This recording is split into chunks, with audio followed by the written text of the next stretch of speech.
calling to order the Las Virgenes Unified School District regular open session board meeting of March 26, 2024. A reminder to please silence your cell phones and that this meeting is being recorded. For our first item, we will do the flag salute. Ms. Falk, would you lead us in the flag salute? Please stand. Right hand over your heart. Ready? Begin. I pledge allegiance to the flag of the United States of America and to the republic for which it stands, one nation, under God, indivisible, with liberty and justice for all. Thank you.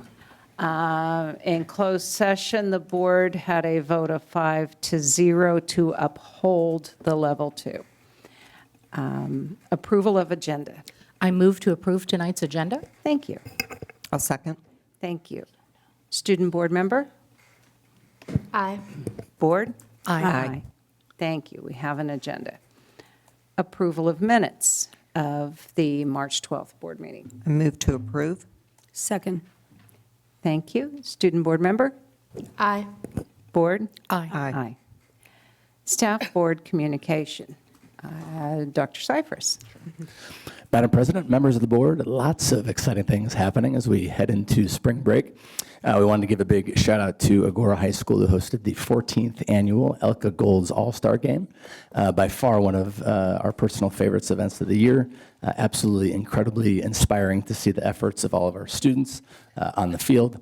I know I spent some time with Ms. Cutbill and Ms. Mengus there, I believe, so really appreciate all the support from the board as well. Huge thanks to the players, the band, the cheer team, all the athletes on the baseball team, and of course our outstanding special education staff to make this event so successful.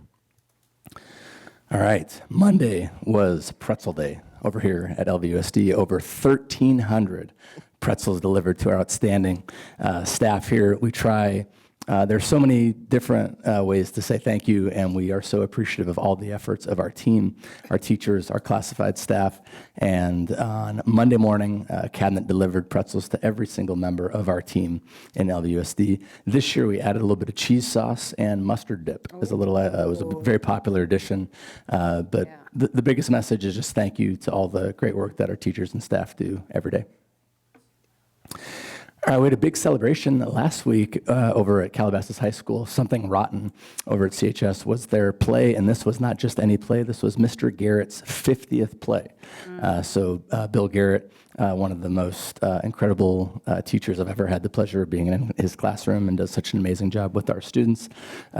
25 years in LVUSD, and celebrated his 50th with our outstanding performing arts students over at CHS. And last but not least, we also celebrated Pi Day on March 14th, also a personal favorite. That is Miss Carrie Troop, an outstanding math teacher over at AU Wright. I think I went with the banana cream, and Dr. Stepp went with the apple. But this is just the example of all the great work that our math teachers do to make learning fun and celebrating special occasions like this. So it was a pleasure to be there at AU Wright, and thank you for all of our staff for making learning fun in math. Side of your head that picture? I mean, Mike? Who? Oh. I like the students, though. They look like a boy band. They do, Same yeah. hairdo. They definitely went for seconds on the pie, too, if I remember those three. Yes. Oh, that looks good. Ms. Falk.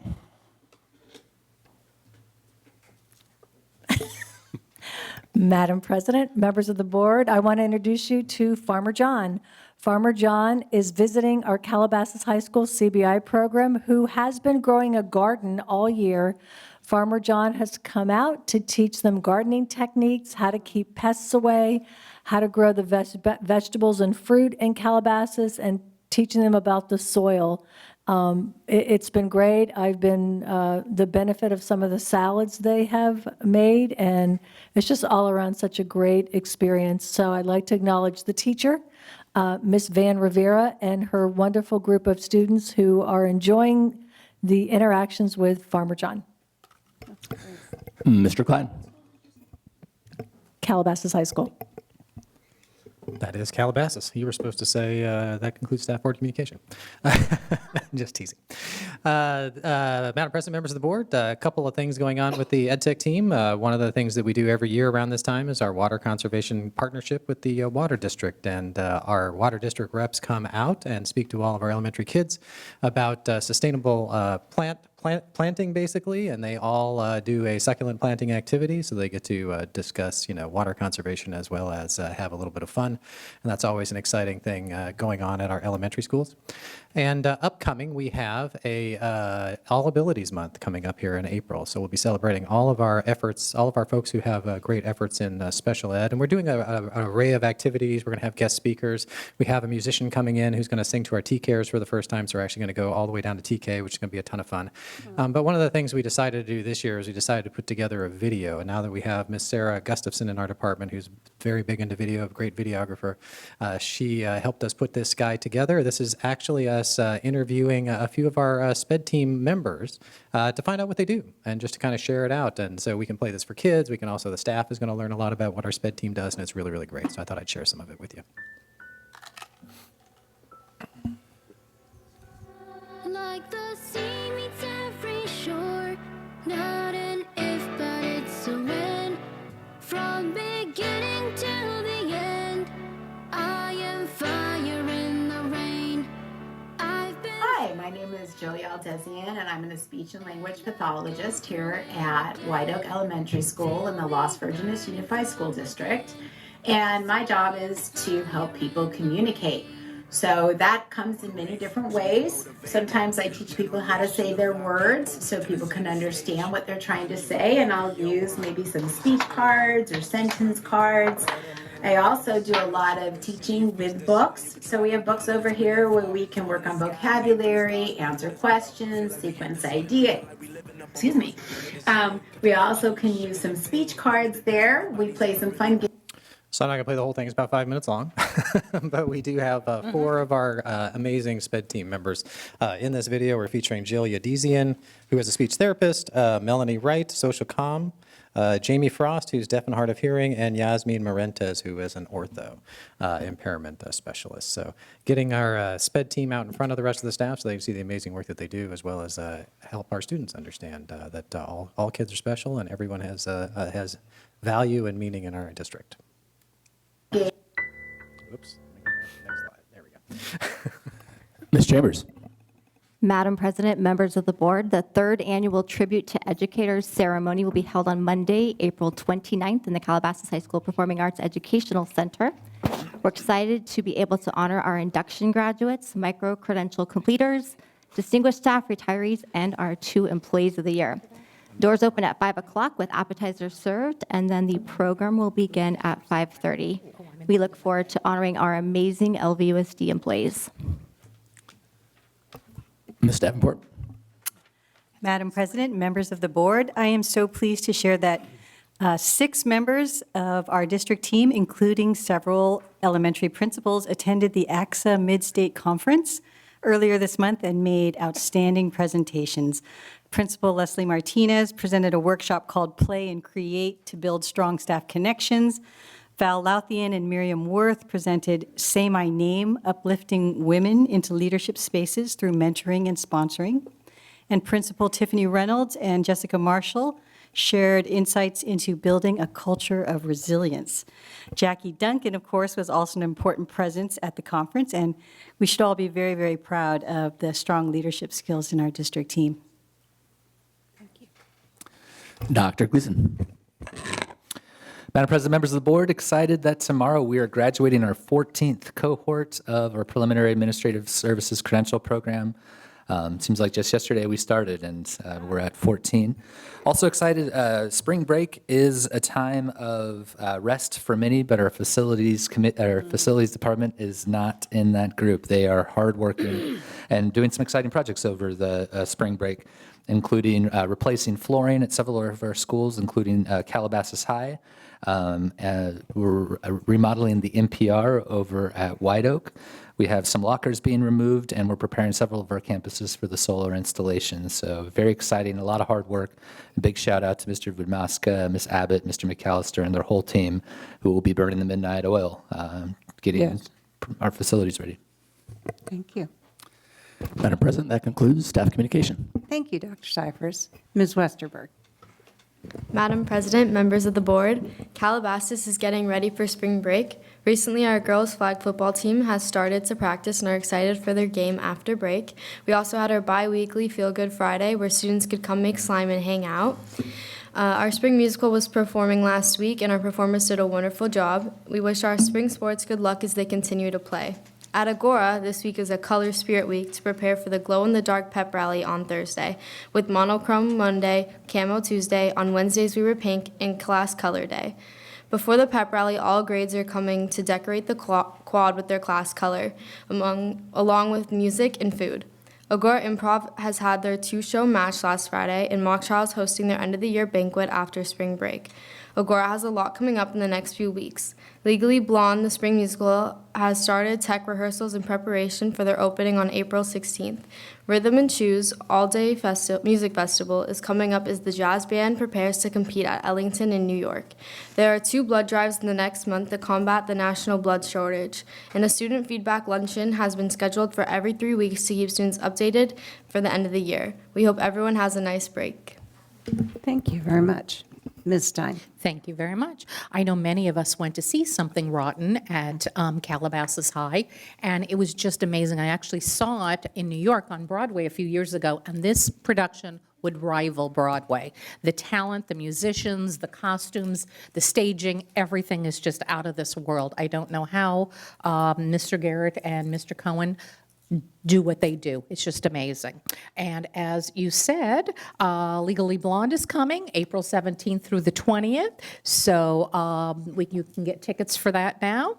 And Mrs. Menges and I had an opportunity to visit AC Still and Lindero Canyon Middle School. And it is really fun to get into classrooms and see what our students are learning and seeing our teachers in action.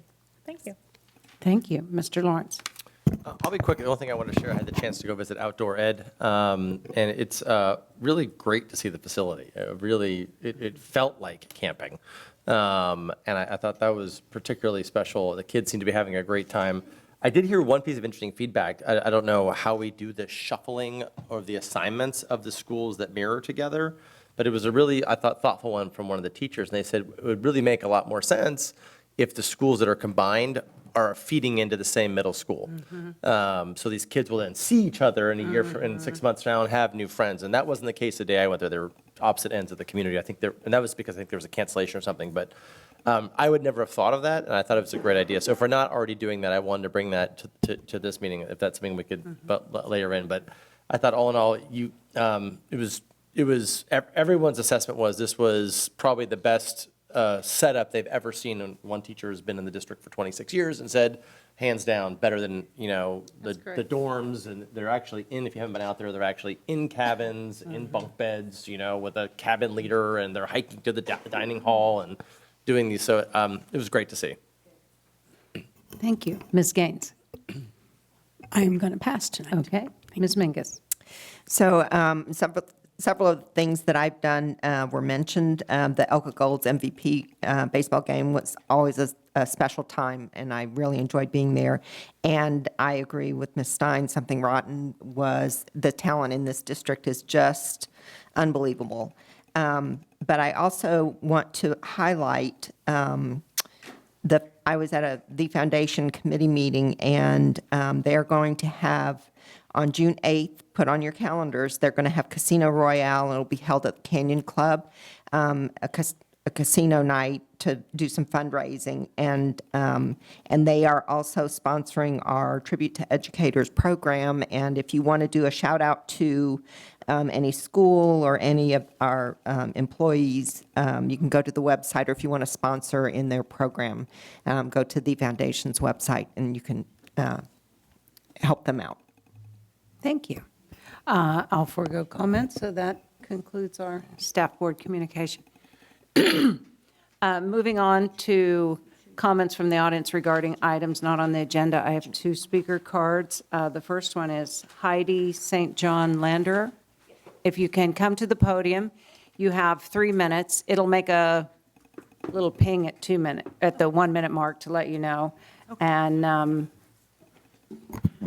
Thank you very much. Oh, okay. Hi, I'm Heidi St. John Lander, and I'm actually here with my dad, okay?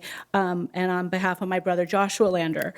First, I'd like to say that what's transpired in the Agora High School, that he has been, over the last 13 months, he's experienced a lot of bullying on the campus by students, administrators, and I just think that people should know that this is going on. This is not the first time an instance like this has happened.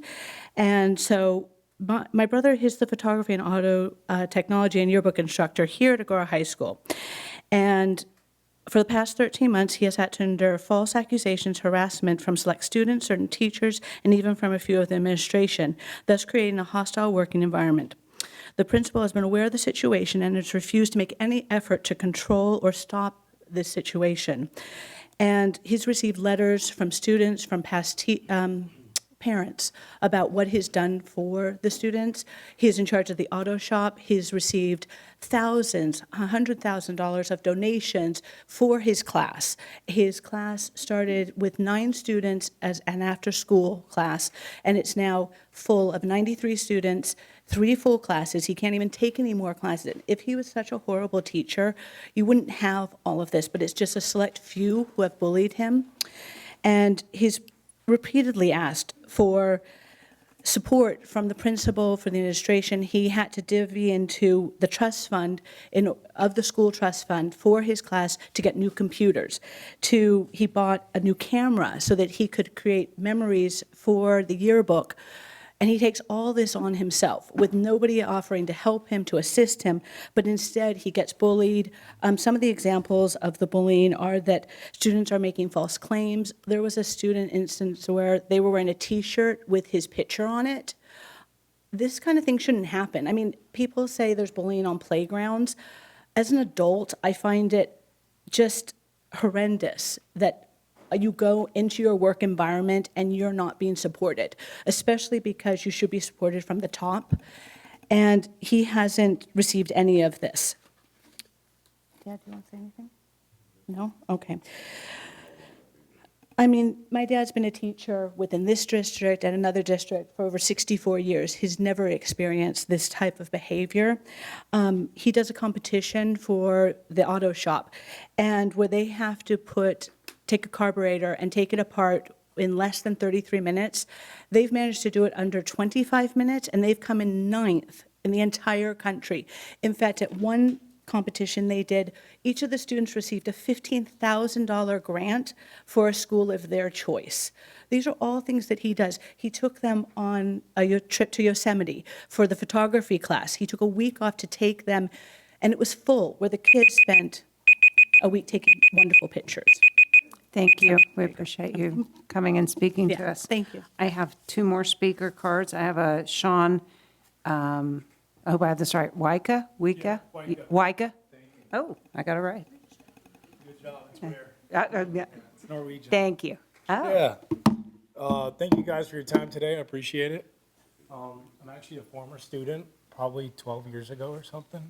I went to Calabasas High School, and I take bullying very seriously. I was definitely bullied at Calabasas High School, probably because, I mean, there's a lot of reasons, but I grew up being probably one of the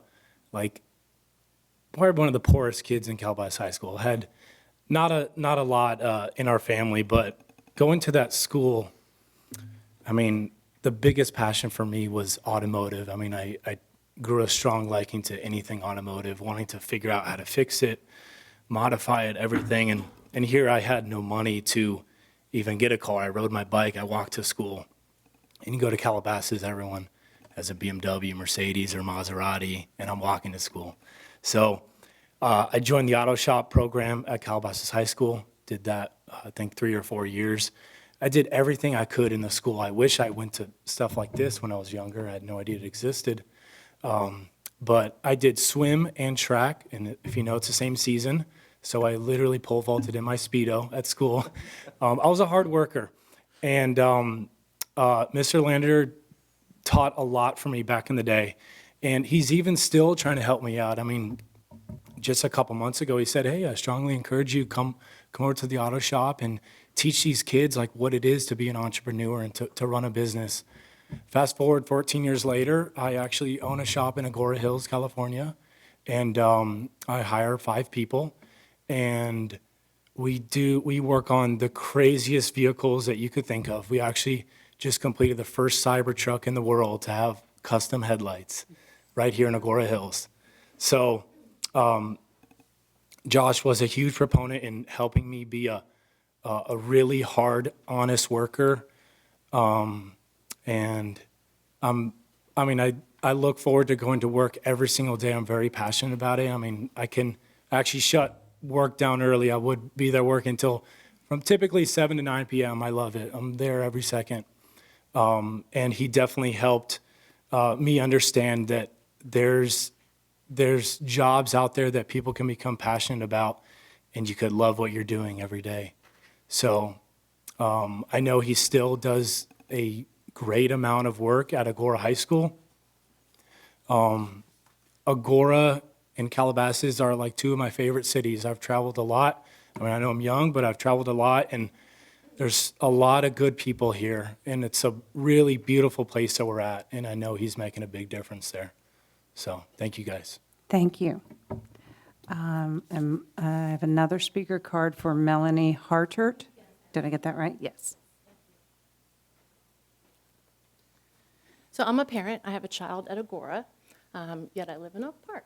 So I fought to come into LVUSD because I heard amazing things. Every student I would see at Starbucks or talking, oh, you to go to Agora, oh my, it's amazing.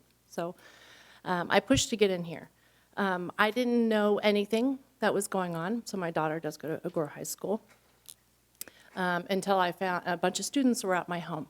So let me just explain what happened. So first, I'm a conservative. I care about people no matter what color, gender, creed, or political affiliation. We all have a right to our opinion, but fair treatment as well.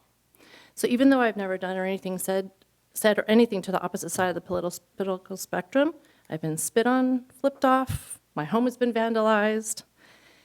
So people make assumptions about me based on my beliefs, and usually they're wrong. So when some high schoolers, I can't see, were at my home to visit with my high schooler, I was sickened when I heard what they were admitting and talking about.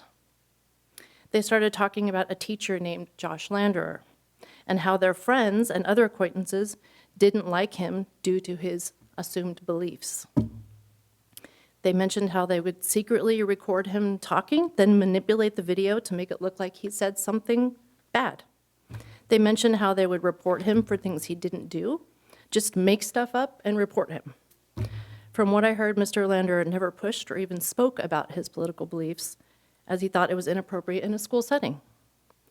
But when kids would ask him, he would provide his opinion, as he should.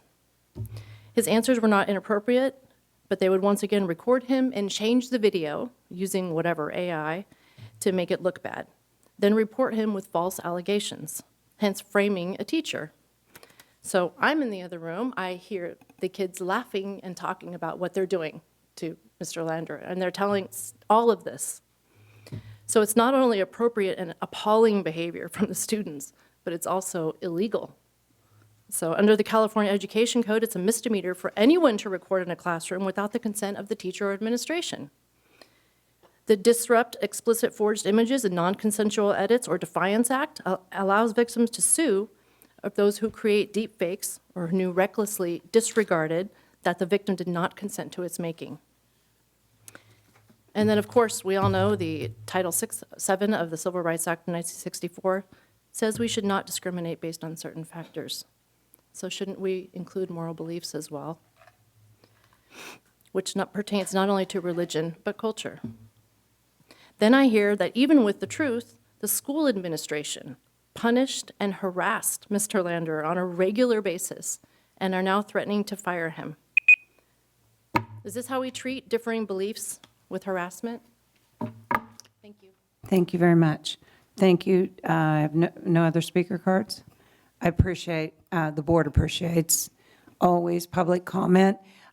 We cannot ever enter into a dialogue or speak about items not on the agenda, and we cannot comment on personnel matters. So, but we do value always public comment. So thank you for coming. Thank you. Sorry, I lost my place. Okay, consent A. I'll make a motion to approve consent A. Second. Okay. Student, any discussion on anything on consent A? No? Student? Aye. Board? Aye. Thank you very much. I'll move to approve. Consent A passes. Consent B. Sorry, I'll move to approve consent B. Second. Thank you. This is, I had a question. yeah. The field trip request amendment. On that was consent consent A. A. I'm sorry. Well, we can, I'm happy to vote for it. I just wanted to go back to it if we could. Sorry, I Yes. was off in my mind of where it landed. oh, okay. It's a pretty big shift in our student-to-teacher ratio. What is the current district student-to-teacher ratio? No, Wait, Is your mic on, wait, is Mr. that on Lawrence? consent or is that information? That's on Am I it. losing my mind? Where I had it? It's on info. It's on info. It's on It's not there info. We'll yet. save it, yeah. I'm so excited for it. I want to bring it up. Okay, hold that thought. Yeah, hold that thought. Okay, consent B, so board only vote? Aye. Aye. Thank you. And I abstain. I have a family member on the PTOC. Okay, thank you. Action items, this is very exciting. Approval of Human Geography College Prep Textbook Adoption. Madam President, on February 13th, the board approved the CP Human Geo course, and following is now the team's recommendation for the textbook adoption. Ms. Davenport. Madam President, members of the board, please join me in welcoming to the podium Mr. Jason Busby, Social Science Department Chair at AHS. And is Mr. Edelman here? Okay. He's here to present for the board's consideration to approve a new textbook to be used in CP Human Geography. Good evening. We met about 5 weeks ago now, pursuant to the approval of the course by the board to examine textbooks for college prep human geography to see what would be best suited for our students. There were 4 different texts that we reviewed, and ultimately, as you can see on the PowerPoint, Contemporary Human Geography by Rubenstein is our recommendation to the board. This is a college prep version of the AP textbook that we've been using for almost a decade now. It is extraordinarily well laid out for this course. In particular, as we talked about when we were here for approval on the course, there's a lot of data, there's a lot of visuals, there's a lot of current events that are embedded in this course, and all of those are beautifully displayed in the textbook. It has all the resources that we would expect from a college prep textbook, if my mouth can keep working, in terms of support for our students with learning disabilities, support for our students who are ESL, and it was really the only one we felt comfortable recommending to the board, and we think will be a great resource for our students and teachers moving forward.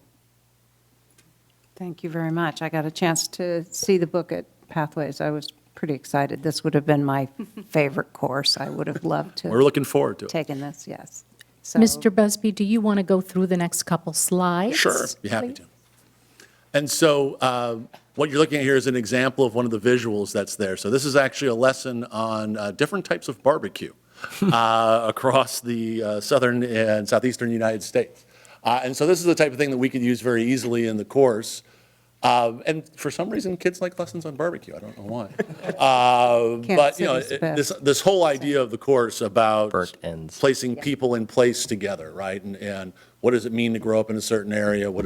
How is that different? How is that a different experience? And you know, this is a great example of the type of visuals that are provided that we're very confident will get kids' attention, allow us to get into those deeper subjects. Another example of a visual. Now we're looking at urbanization.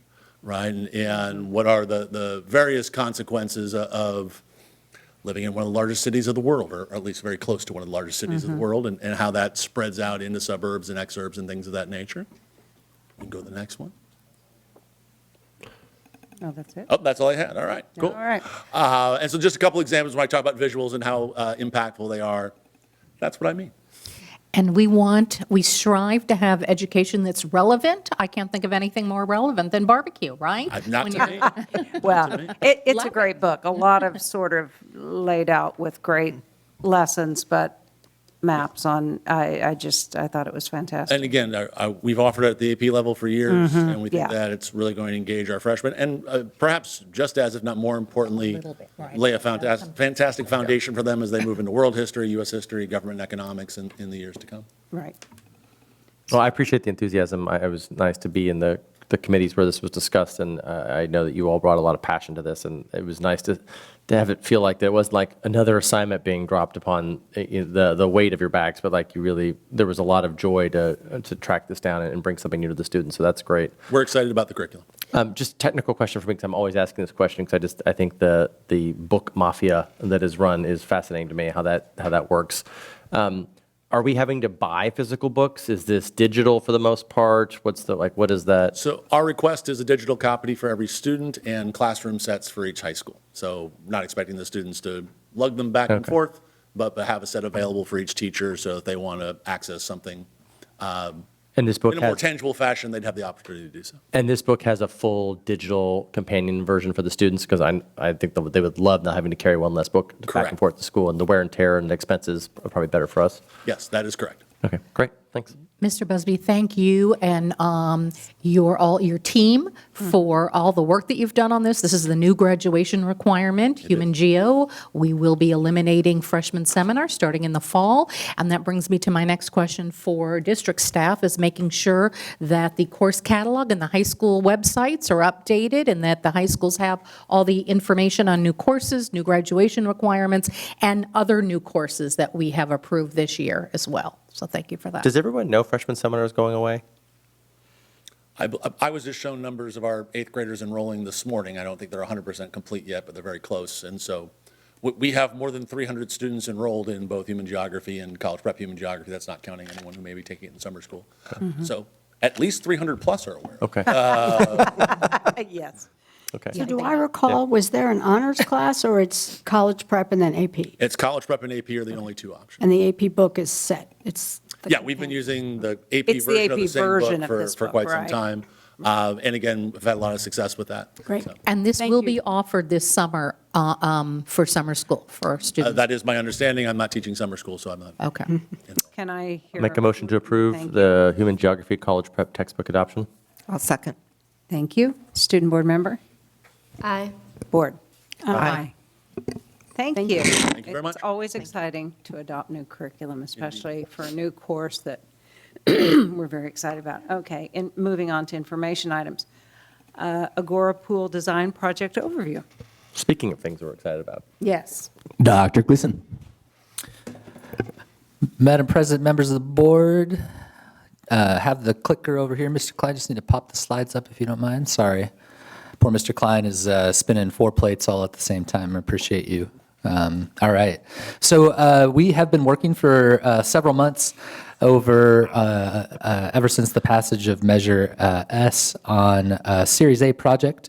Most of our Series A projects are really fixing our deferred maintenance. The Agora High pool design, given that the design part will take a couple years in and of itself, we wanted to get the design all set and ready so that in August 2026, when the Series B bonds are sold, we could include in construction. I want to invite Arash Azadi to the podium. Arash is from LPA, and he is the Director of Sports and Recreation. Before I turn it over to Arash, I want to just share a few background elements. So first off, the current Agora pool is 60-plus years old. It is not fit for competition standards. One pool actually has completely failed. The great earthquake of Thousand Oaks a few months back or a month back cracked the small pool. And so we have to have a fence permanently around the small pool, and we can't drain it because the large pool, 60-plus-year-old technology, they're mutually dependent on each other. Yeah. So we were very thorough in this process. So the board will recall, but for the public's sake, we did an RFQ in 2022 to pre-approve architectural design providers.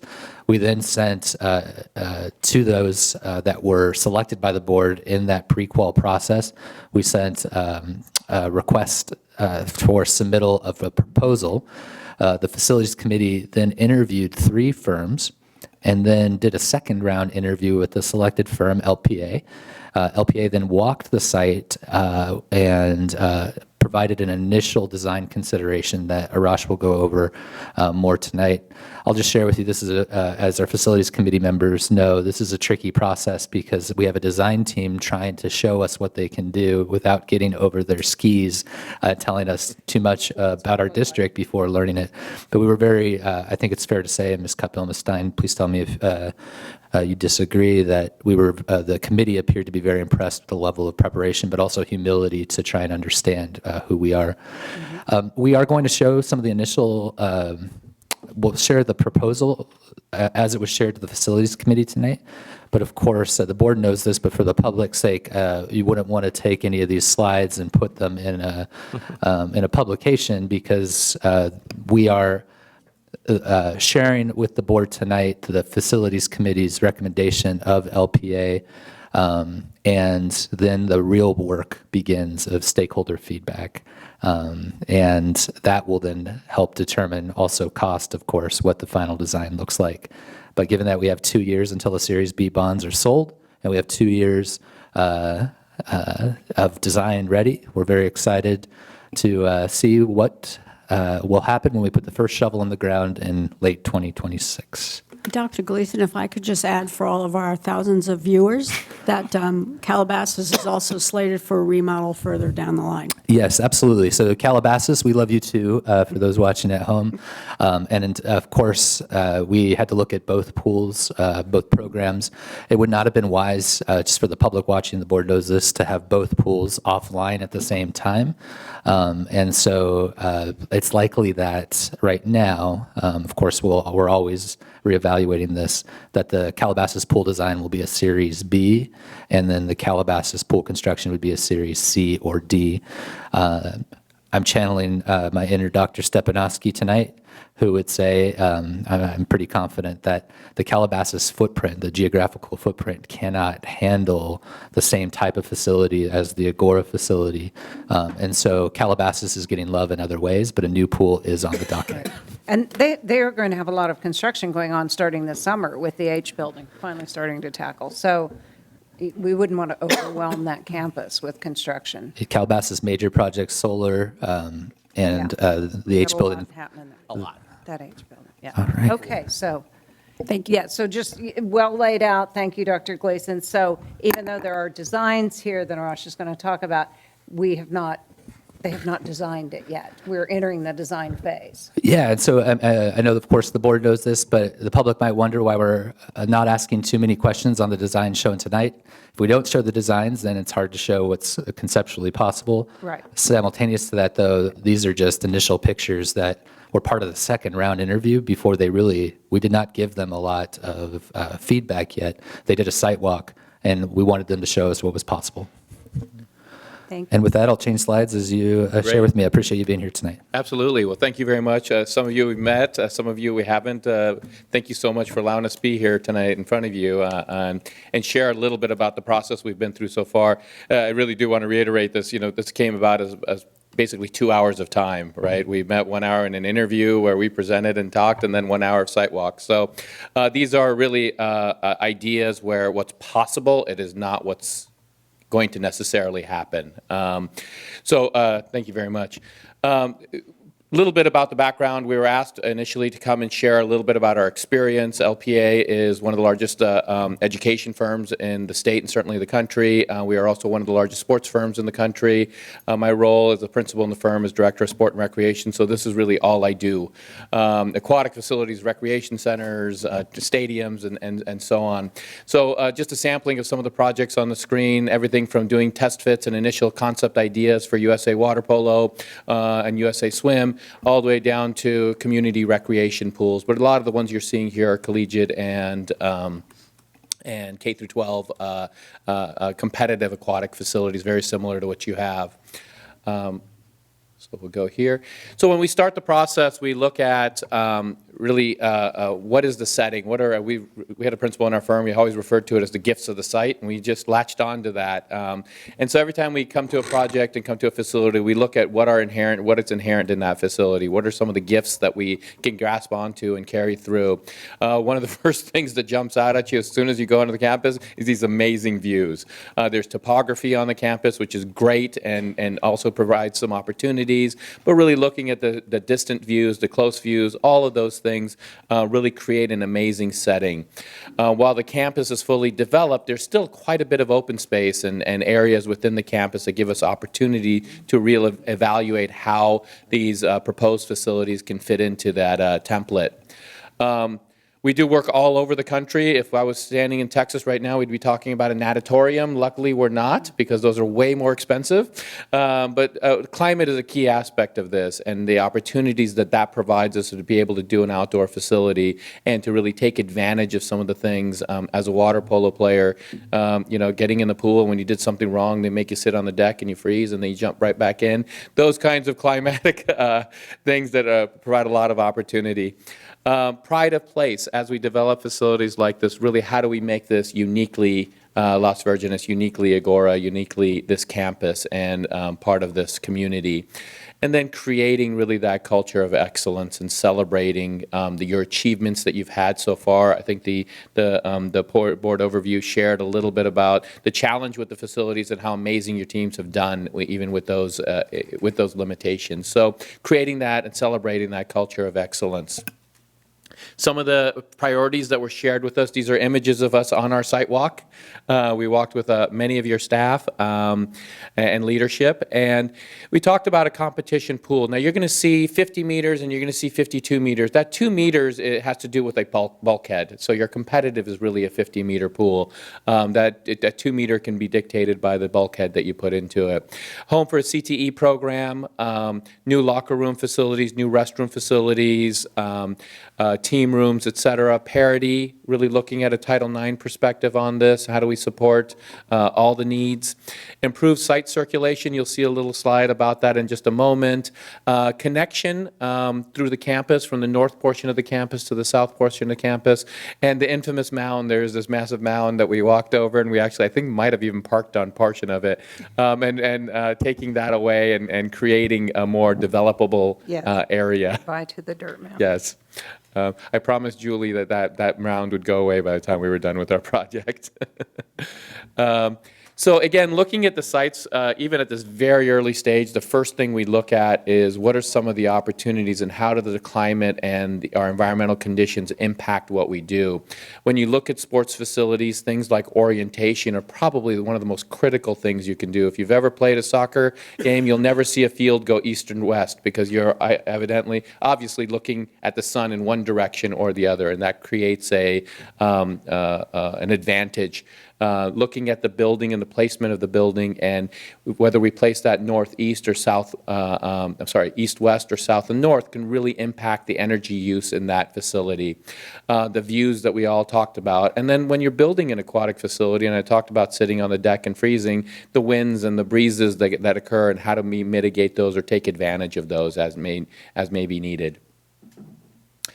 This is a unique campus. We have roughly about 50 feet of fall if you go from one diagonal corner to the other diagonal corner, and roughly about 20 feet of fall going from the north portion to south. So there's quite a bit of level change and grade change. And things like pools love to be flat, right? You can't have one corner of the pool an inch lower because all the water would drain out of it eventually. So quite a bit of elevation change as we look at that. We talked a little bit about the access and circulation. We try to look at and observe, and luckily we were on campus when there were students, and it was it might have been lunchtime or between classes, and everyone was walking around, and you really started to notice how the patterns and how that circulation occurred. Ironically, there really was no pattern. Well, we likened this to more of a sieve, where there was all these porous openings, and students sort of just flowed in and out. But that also creates an opportunity and allows us to create these axes where they're north or south or east and west that start to draw people to either the academic core or to the sports-related facilities. Are there, I'm curious more for the committee members who've been on this, are there, and people who've done the drive for many more years than I have, as I'm just now starting to do it, the drop off and pickup is a nightmare there. Yeah. You're right, it is a sieve. There's no directional logic. And Right. it's like everyone's trying to run from a burning fire, and they're all going in every direction. Is any part of this project going to allow us to bring more fluid arrival and departure from campus, or? More fluid departure. Okay. We have talked about an access road. I think you probably have a slide that's going to have that on there. Right. So- Let me go back one, actually. But all of these are ideas. No, no, A lot of that's it, all I'm asking. right, Nothing yes, we're getting we're to. looking, But it's we're on- looking but at it's all on of it. the- You're right. What we're trying to do is, do the pool, but can we do some other things. things that make sense and make Can you do the those site sooner? work better? Well, Which yeah. is what happened with Lupin, the last big project, right? Correct. We got more parking. Right. That's Okay, kinda if what we I'm can saying. let Okay. I know, Arash but it helped continue. with Yeah. Sorry, go ahead. getting cars on and off. So we'll talk about the pieces of this, but parking is definitely one of the components. And how can we utilize that improvement of the parking and that north-south connection that if you look at where the stadium is, just to the right of that stadium, connecting that north street all the way down into that parking, that circulation area. How do we take advantage of that to possibly improve some of the things that you mentioned? So prior to our walk, we were lucky enough to have your staff really look at what their priorities are, what their vision is. We like to say that this isn't our vision, this is your vision. Our job is to help you get there, right? And really give you the tools to achieve your goals. So we received really a 3-page document that everything from a 10,000-foot level, like we need a pool, all the way down to we need a doorknob on the door kind of thing. There was all sorts of ideas and thoughts, and it was very, very helpful for us because we really started to notice what was important and what were some of the key things that the teams really felt should be part of the project. We took that and disseminated that down into just these buckets, if you want to call them.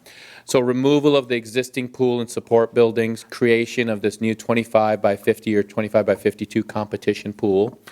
For reference, pools are always 25 yards by, at least competitive pools at a high school level, by some sort of meter. So it's a 25-yard by 50-meter, 52-meter. Covered bleacher area, and by fact of that, some bleachers.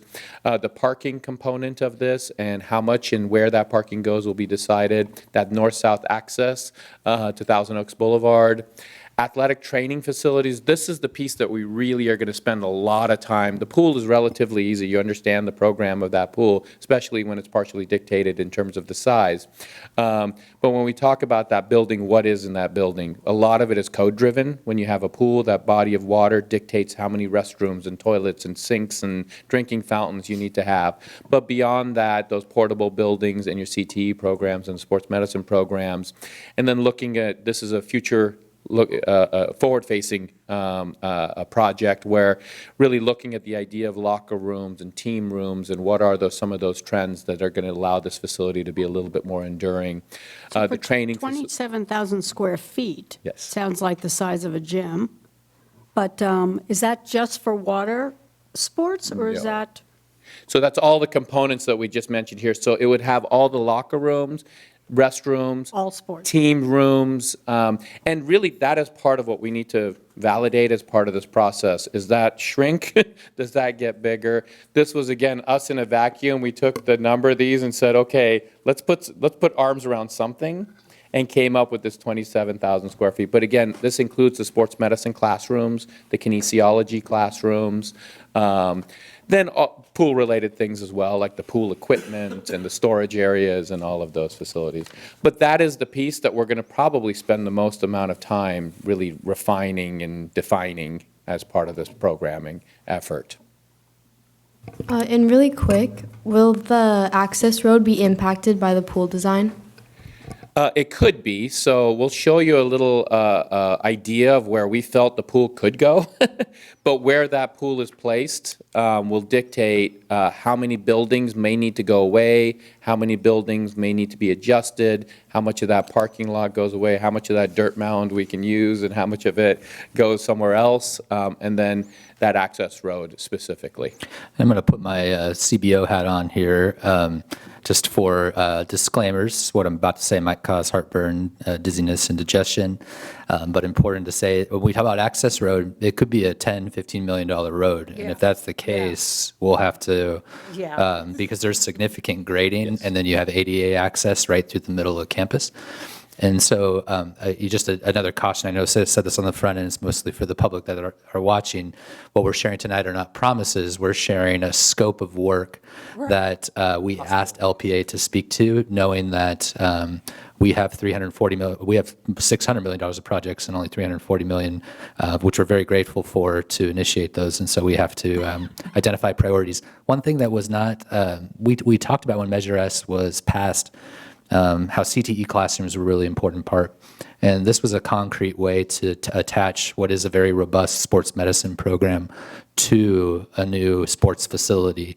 And, the sports medicine program has 200 plus students in a facility that is the best it can be with what we have, but certainly could be world-class should the funding be there, knowing that we also have CTE money. So say all that to say, might be a road, might not. Would love it for there to be one. We'd love for a road. There's a lot of things. And we'd love.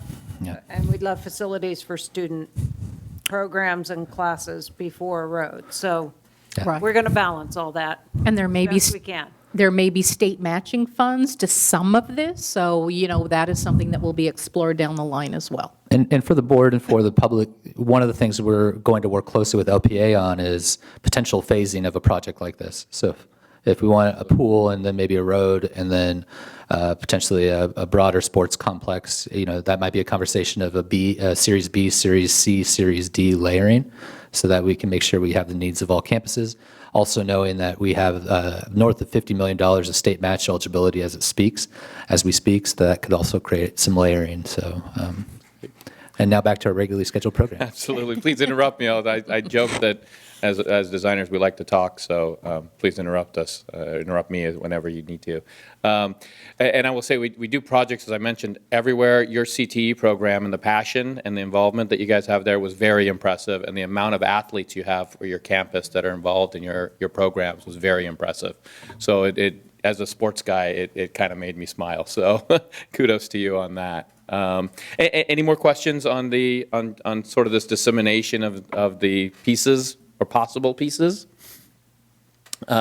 So our engineers were running around crazy going, what are you showing here? But we built a three-dimensional model of this, of the campus based on some very old drawings and surveys and things like that. It's not necessarily meant to be totally accurate, and as the student representative, you may say, well, that dirt mound really isn't there, but this was kind of a depiction based on some of the data we were able to garner in this a couple weeks of time.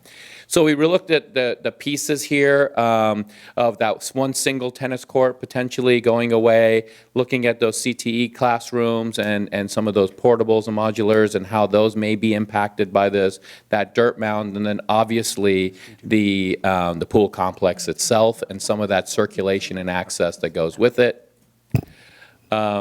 So we looked at everything from if we had endless funds of billions of dollars to if we were going to put a coat of paint on things. Really looked at all sorts of scales of that, and this came down to the priorities and the pieces of this. So part of the idea here was to create the pool building. The long dimension, that 50-meter dimension, ideally is in that north-south orientation. Right, that's the ideal piece. So part of our priorities here was to make sure that pool went in that direction. Looking at differences of service access, spectator access, and student access on a daily basis, and how do you create those and allow those things to occur without having a truck with chlorine driving where students are driving every day or standing every day. And then looking at that yellow block that you see there, that big yellow block is that proposed building. You can see in this scheme, it takes that 27,000 square feet and sort of breaks it up into some more palatable pieces that could tie itself to some of that phasing as well. Where and how much gets removed is going to be contingent on where we put this, right, and how we can make it fit. So if we place it where those buildings are, obviously those programs have to find a home, right? If we are able to squeeze it somewhere else, but also we want to be forward thinking in this, and we don't want to put it somewhere where later on we go, I wish this was 50 feet over. So that's part of that, the thought process that'll go into this, and what we refer to as test fits. And we'd be looking at all of those pieces. Can I ask I don't know the answer to the question from a sports perspective. Will this size pool qualify the team for anything they need to be in? Are we 6 feet short of the next size? It means they could have done something else, or some match could have been here? Or? A 50-meter pool will meet every programmatic competitive need that you have. Okay. The only thing that dictates a bigger size is number of athletes, right? But you can have single meets, dual meets, tri-meets. You can have floating goal, water polo here. You can potentially have diving if that becomes part of the program. All of those things can be accommodated in this 50-meter pool. They'll be able to host CIF. Yep. That's the main thing. Yeah, Absolutely. right. And for reference, all high school competition is done in that 25-yard dimension. The 50 is considered long course training, so that's really buying you number of lanes, and it really starts to accommodate water polo and floating goal water polo and getting the full-size water polo course there. Thanks. Okay. Good question. This talks just a little bit about our process. LPA is an integrated design firm, and you might ask what that is. Well, as part of our firm, we have architects, landscape architects, civil, mechanical, electrical, plumbing, structural, all the engineering disciplines. The only people that we really don't have in-house are specialty engineers and consultants.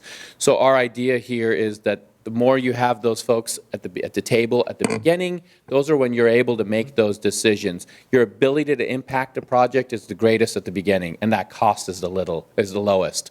So if we decide to put the building here or here, it doesn't really matter day one, but if we decide to put it here and later decide to move it, then there is a cost and schedule impact to that. So that ability is the greatest, and as you move through that, your ability to impact the change becomes less and less, and the cost becomes more. So why not have all the folks at the table at the beginning so you're making those informed decisions?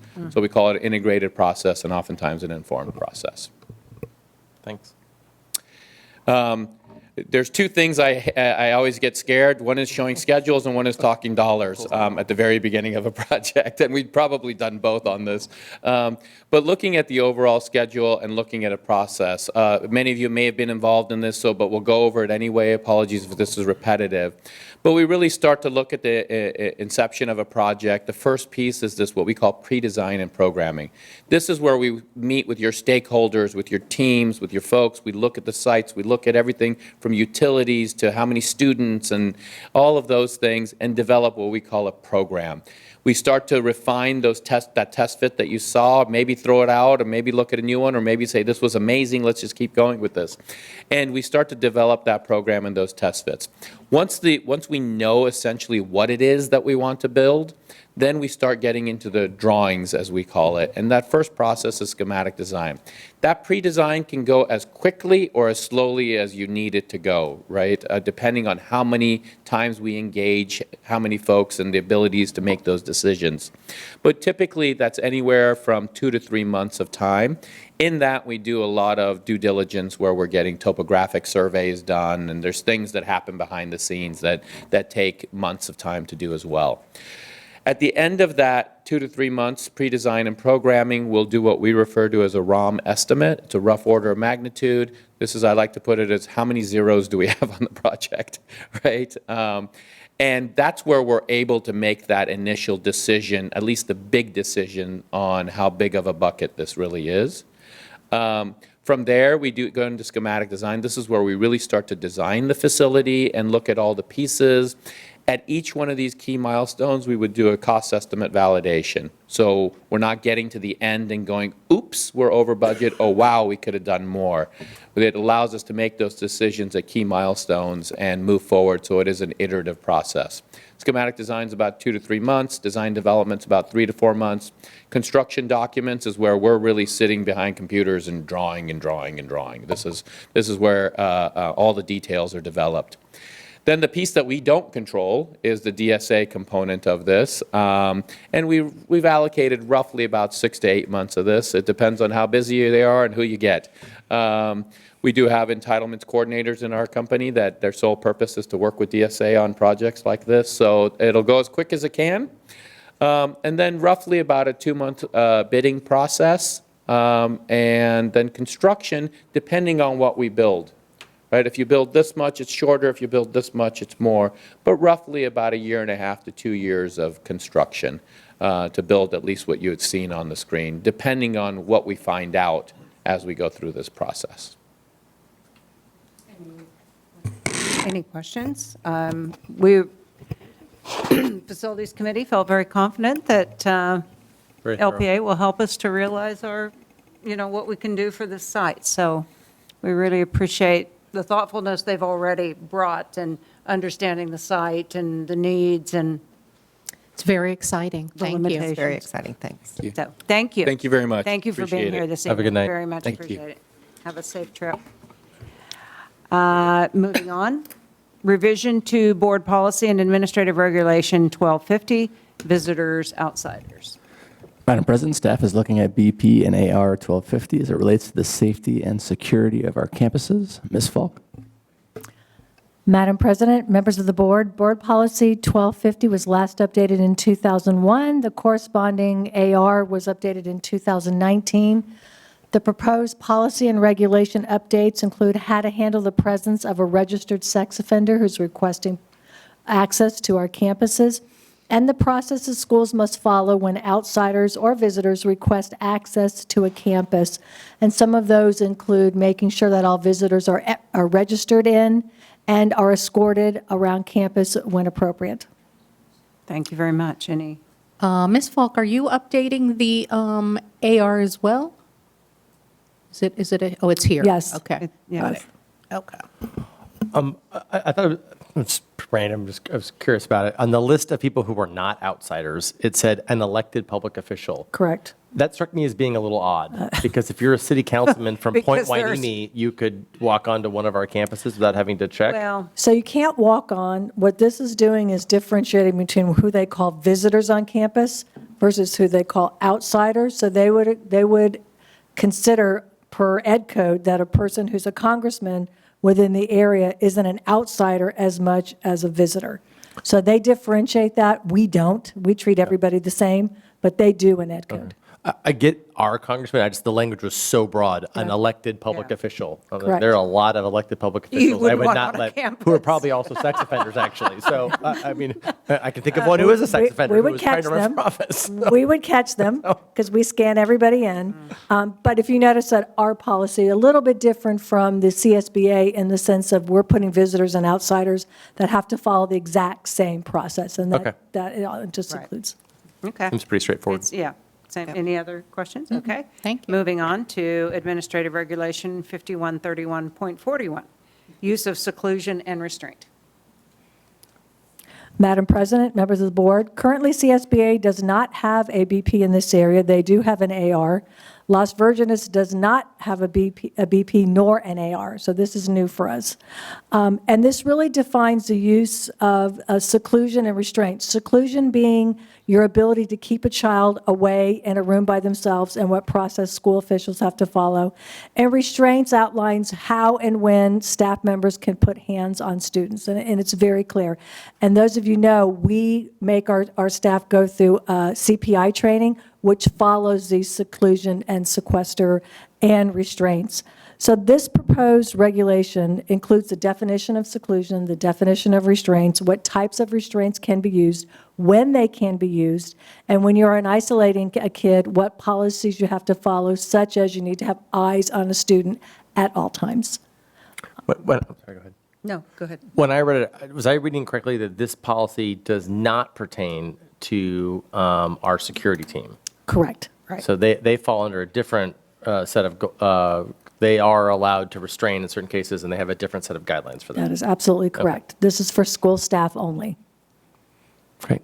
Okay. Thank you very much. Thank you. Moving on to amendment to field trip guidelines. Dr. Gleason? Madam President, members of the board, this is being brought to the board for discussion given our conversations over past years around field trip chaperone guidelines. We have, over the past couple of years, although it's not in our BP and AR, subscribed to a 10 student to 1 staff member ratio for our field trips. And the unintended there's a few unintended consequences of that. One is that is a ratio that is much smaller than our teachers and staff have on our campuses. So I'll use Ms. Miller in the back of the room. Ms. Miller is charged with supervising and maintaining the safety for 35 students in her classroom every day. She takes those students on a field trip. She needs another 2.5 adults under our current guidelines. Second, it leads many of the vendors that we work with on field trips provide their own chaperones. So we have this abundance of adults almost to an extreme. Third, what we're finding is that the number of subs that are needed not only take teachers away from students, the staff away from students on our campuses. It's hard to get subs, and the extraordinary cost of this is passed on to families in ways that make our field trips much more expensive than they need to be. Would always put student and staff safety above all, and I know that is the core value of the board. That said, we find that the current guidelines are, with all due respect to the original person who put the checklist, in practice unnecessary given the redundancy.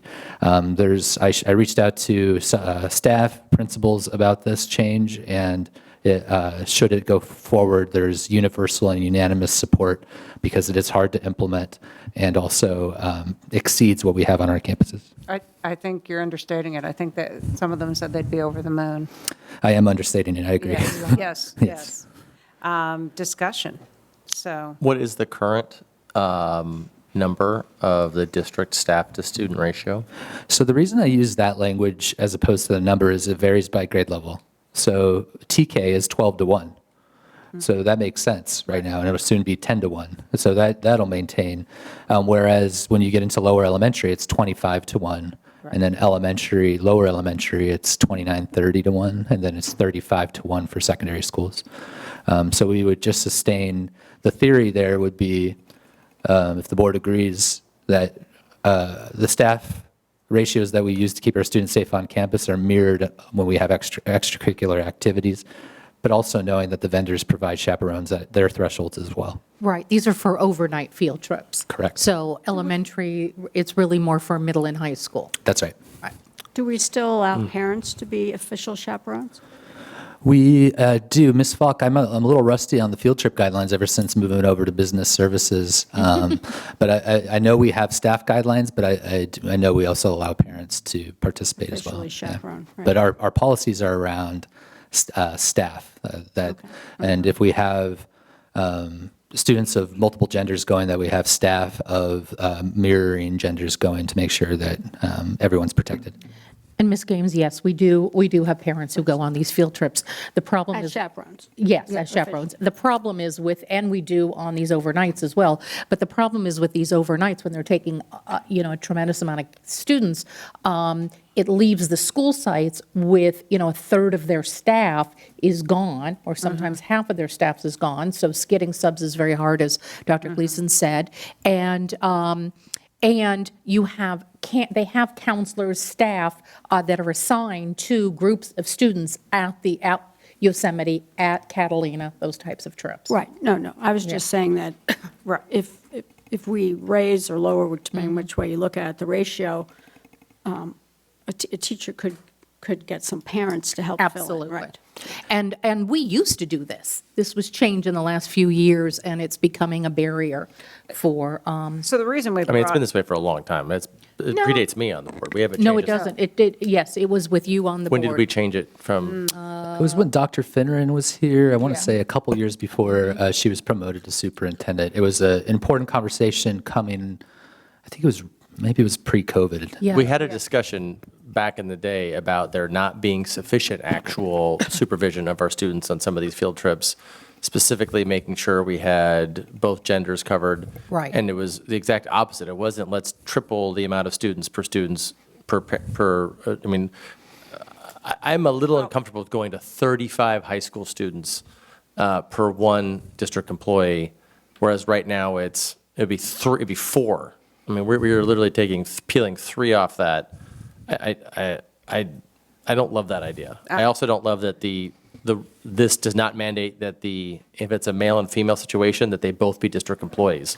That's in the. No, we still have. That's in the BP and AR. Well, this says. This is an not, additional- the reason this is coming forward to us as an information item is because we had a board meeting where we sort of, I think, unnecessarily restrained in this way, and we did it. The conversation was, is that the direction that the board wants? And we all said yes. So it doesn't require board action, but I wanted the entire board to weigh in and to give direction to staff on how we'll go forward, because this has been unnecessarily hampering. And I think with the idea that, I mean, when you pull so many subs off, apart from the financial impact and finding subs, you now impact classrooms of the kids who are not on the trip. And you have staff who this is what they monitor day in, day out. So that wouldn't change. We just are not going to tie their hands quite so much. But we still have the male, female, overnights, we still have other chaperones. That is all in the BP and AR. But just, I'm only, Right. I have what's in front of me to look at, to Right. react to. Right. And what it says is, if the district staff member is male, a female administration-approved volunteer may be a chaperone. So I don't feel comfortable with that. I don't feel comfortable about having, that language is not saying that it's going to be a male and female district employee on multi-gendered overnight trips. And we went round and round this years ago, and we were pretty clear that we felt pretty strongly about that. Right, and now we've I've kind gotta of look at changed that. it because. What's the we- BP language on that? We've kind of changed our feeling, or at least I have, listening to the principals and the constraints that this has. And we have requirements for our parent chaperones. This is something that we have always done as far as, we've had volunteers before be in charge of, a male for the male if we can't get a male I'm just employee. saying, in the age that we're in today, what this sets us up for, especially on overnight trips, where we have in cases where they house the females and males in different buildings sometimes, distances apart, that means we are putting our kids overnight in facilities where we do not have a district employee near them. So I know where the conversation we're on, there's no desire to change Right. what is in the board policy in the AR, which says that a staff member of all represented genders needs to be present. So if the form needs to be tightened up, the only reason I attached the form and not the BP and AR, I assumed this was in the BP and AR, the 10-to-1, and it wasn't. Basically, the BP and AR just say the board That will was just determine. direction. That's why we brought it back in this form as opposed to changing. Yeah. We don't need to change the BP and AR. So it is in the board policy, AR, is saying that a male employee, a male and a female Are you employee asking, or have do to you go. know that? Yes. Angela, are you looking? this stuff up? I'm Okay. on it. And Dr. Gleason, you read them on Friday, I believe, right? Yeah, and I'm happy to, if we want to adjust this form further, we certainly can. The only thing we're requesting of the board tonight is to consider having the staffing ratios on field trips mirror those that we have on campus. And especially knowing that there's other volunteers and chaperones provided. I wonder if Ms. Miller, if you wouldn't mind, would you be comfortable speaking to Ms. Miller? Supports a lot of field trips.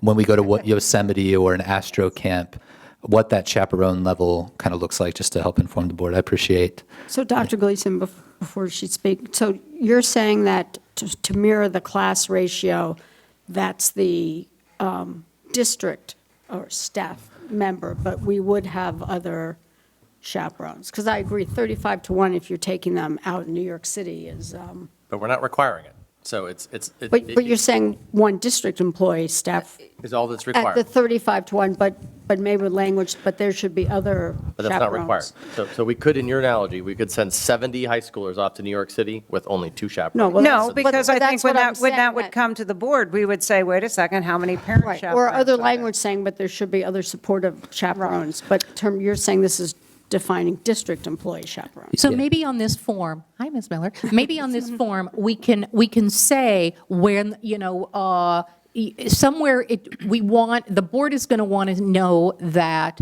the chaperones, the ratio, whatever it is, that if there is staff at some of these places, we want to know that. We want to know how many staff, what the staff is, so we want a reasonable ratio, whatever that is. And there are parent chaperones, and- too. I know they go to exactly. New York, there are parents that go, Right. so there's. Exactly. It can be staff, parents, we want, and when, so if New York, where they go and there isn't other, they're not going to a program, so they're going to a music competition or whatever. Right. If there's no other chaperones, then we're going to want a smaller ratio.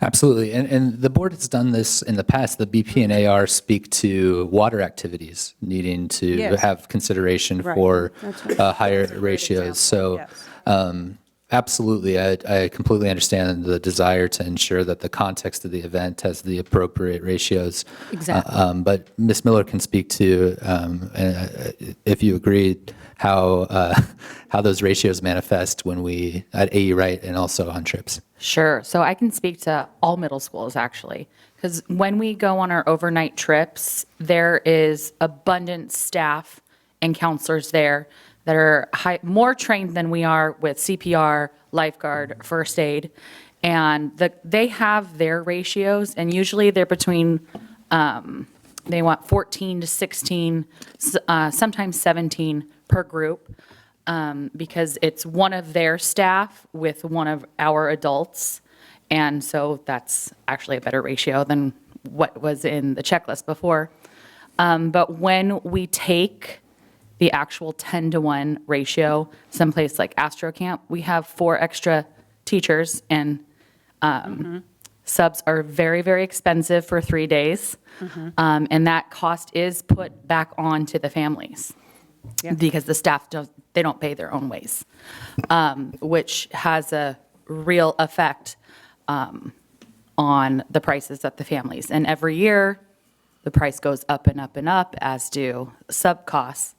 And when we went to Astro Camp, I think about almost 1/2 of our staff were gone. And we had subs and teachers covering.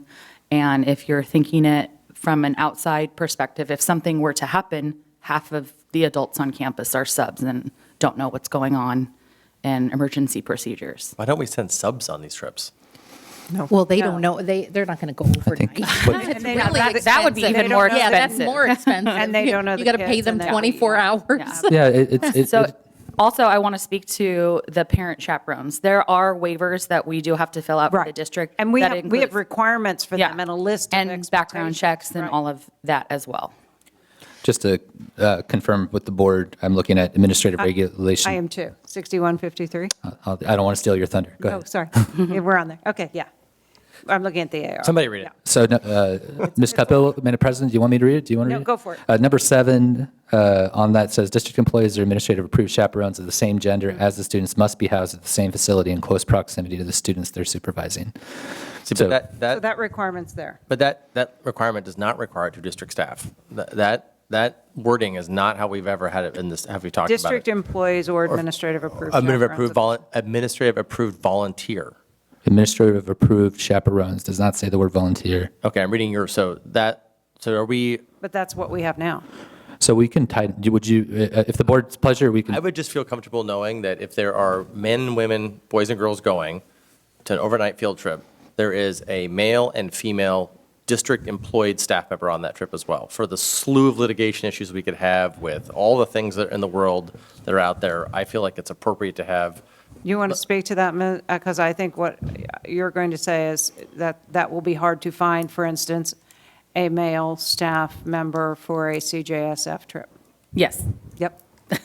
very much And so. you run a background check on the parents if Yes, they- we do. Yes, Right. yes, the Parents are background administrators. checked and all of that approved and comes have to, in all the paperwork that we It have to always fill out comes to to us. get approval anyways. If we decide we don't like that, we can always, we review all field trips. Yeah, and in that packet, you have to actually give the names of the chaperones. that are going. Absolutely. And there's a ratio that they have to complete too, right? On the field trip, it says the Right now, it's the 10, chaperone, right. 10 to 1. Is that what you're just talking about? Well, on the field trip form, I think it's usually that, 50 students, 10 chaperones or whatever. I mean, Correct. ratios, I think there's a spot to complete what your ratio is. Yes. So Yes. your reading of, just so I'm clear here, your reading of the current BP or AR is that we are currently required, or not currently required, to have 2 district-paid employees of different genders going if it's a Not required. multi-gender trip. It says district employees or administrative approved chaperones, so I take that of the same gender as the students. Yeah. So the administrative approved chaperone, I read that as it does not have to be an employee. Well, but your first part is it can be, and the way I read it is, it can be, and if I can't find it, then a district-approved chaperone. Look, It it's says employee first in that sentence. And with all field trips, as the board knows, but for the public watching, they come before the board. Yeah. And they have to be approved with the paperwork. I guess the question would be, I just don't want to have this, I don't, you'll all shoot me if I raise this every single time. but Of course. I just, I think the recommendation would be, as we heard if you get a form for Astro Camp, what you're going to see is a 35 to 1 staff to student ratio, but also we can speak to all the chaperones that are provided by Astro Camp Exactly. that are fully trained. If we take kids, as we do, to, I think, Ms. Dixon next door does a water safety program. And, Right. it's during the day, but just extrapolate, if you will, that involves kids in the water. I wouldn't feel comfortable with a 35 to 1 ratio or kids in the city, and we would have that unique fingerprint. But most of our field trips right now are to the same places. They're overnight, I should say, Yosemite, Outdoor Ed, Astro Camp, Catalina. Competitions at the high school. I'm much less worried about the ones where you're going to a camp facility and there's camp counselors and a regimented program that I am we're going to New York, and we've seen some of these agendas. Sure. There's 17 movements. They're having dinner in downtown Manhattan, then they're going here, then they're getting on the subway, and then they're staying in hotel rooms. And all that, I'm thinking, one teacher, one staff member for 35 kids, because the camp counselors, the music program people are not following through that. And then, so I'll let it go, but I don't Well, this. For the trip to New York, for example, the Agora High School band trip, the band teachers are both male, and so the female volunteer that would go on that trip currently would probably be a volunteer and a district-approved volunteer. Dr. Gleason, is there a way so you're hearing us, to delineate between like the overnight field trips that have staff there, that are assigned to our students, in student groups, and ones that are where there isn't? I think, yes, we do want lower ratios when we're sending a group of music students, a big group, to New York, or athletes to a competition. We're going to want, where they don't have staff, we're going to want tighter ratios. And to me, I don't understand what you're asking. It can be volunteers. It doesn't have to be staff, but I think we do want, some guidelines there. I think a question, zooming out, our board policy and AR don't specify specific numbers right now. Which probably because of the unique fingerprint of the conversation we're having. Everything is in context. Everything's a little different. yes, And that's it why is. they come to us. I think we still have that ability to look at each one. This just makes it easier for a number of field trips where I agree with you we're 100%. stripping the staff Yes. at the school. But in terms of direction, we brought the discussion here because there was direction, not Right, policy and- direction. And I didn't want to change that direction. I wanted the board all to weigh in. So That was what we did. if it's okay with the board, we noted that there's a differentiating factor between location, type of event, routine versus not, that when Ms. Falk is lucky, the lucky one who gets to bring all these forward in the future in her new role, we can make sure those unique contextual fingerprints are noted, and totally hear you on that. I think we all do. We do all look at that when we get those, right? I mean, I look at. But I think I think in fairness, the challenge is when they come before us, 9 times out of 10, they're like, we can't make any changes. What we're going to hear is, it's 2 weeks out. I can't get 2 more people. We're going to have to let it slide this time. No, they have to be 10 weeks, that's on here as well. And Ms. Falk is going to be in charge of Ed Services, and she's heard us, and she understands it. She's not going to bring forward something that doesn't meet our expectations. She's got the gist. I have complete confidence. I'm confident she got the gist. Yeah. I'm so sorry. I can't help myself. No, keep going. Go for it. Let's get excited about field trips. Me too. Actually, it is exciting. For a couple of years, we had no field trips. Like, I'm thrilled that students And there are was back peace in the doing land. things. Right. But now we're. There, So tonight we had a field trip on here, Agora High School, boys and girls track. And they have a 1-to-2 ratio going, Yes. which is another problem in its entirety. And we really need to send 3 people for 6 people going. But I think that's the thing. So I think that we brought this before the board tonight, knowing that field trips would be different, would be unique, but also that we're at a place with the evolving nature of where our district's at, where our middle schools are sometimes, I think, are getting to a point in some place of being able to offer a field trip, some of these great experiences, because of the cost of transportation going up, because of the cost of chaperones, and our staff who are very mindful, the staff that are on these field trips often, and I know their hearts, like Miss Miller, like Miss Troop, I'm thinking just a few, I could name names all day, see where there's excess to in a way that is passed on to families that's unnecessary, and are there to keep the students safe. So given, I say all that to say,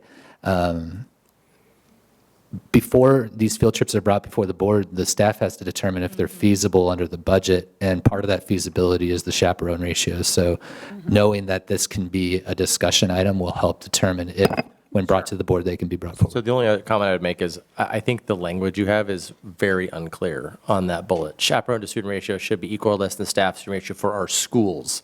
It's not, what I heard you tell us is it needs to be equal to their grade level. So to our schools, to me, means what is our district-wide student-to-teacher ratio? I think it's like 26 or 27. Is that right, if you blend it in across the board? That's the number that says to me. But what I'm hearing you say is that's actually not the number. For high schoolers, it can be 35. For second graders, it's going to be 24. For TKers, it's going to be 14. So I just want to make sure that language is clear there. We can definitely adjust that if that's the pleasure of the board. One thing, TKers aren't going on overnight field trips. I'm trying, but this is not just overnight. This is field trips in general. No, this is overnight only. At the top, it says it. Yeah. It's overnight. Okay. So this would be for, Middle and high fifth graders would be the lowest. 5th through 12th. You would get it. Yeah. I don't, whatever your policy is, I'm just saying the way this is worded, the way it's worded is to say the district average. It's not saying the average. So a high school, so my interpretation of this would not be that you could have a 35-to-1 ratio for a high school class. It would be you'd have to have the district ratio of 25. Okay. So whichever you want it to be, I would just ask you to be specific so we can, so when it comes before us, when we look at it, we're not saying, well, what is it? They will figure it out, correct? Would the board be okay with us just changing the language then to should be equal or less than the staff-to-student ratio for the grade level of the students attending the field Okay, trip? perfect. That's great. That sounds good. Okay.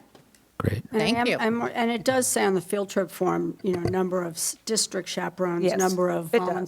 approved volunteers, so the actual.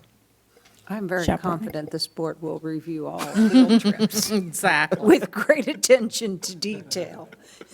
Exactly. So, thank you, Ms. Miller. Okay. Thank you so much. Thank you. Thanks for bringing that. Yeah, no, it was good to have this discussion. Yep. We haven't had it for a while and clarity again about field trips as they've started up. So appreciate that very much. That's why Dan's not here, right? He couldn't take And thank you to the staff for letting our middle schools are starting to plan their trips for next year. So thank you for letting them know of this change. They will be very relieved. Thank you very much. So everyone have a safe, happy, and healthy spring break. Our meeting is adjourned.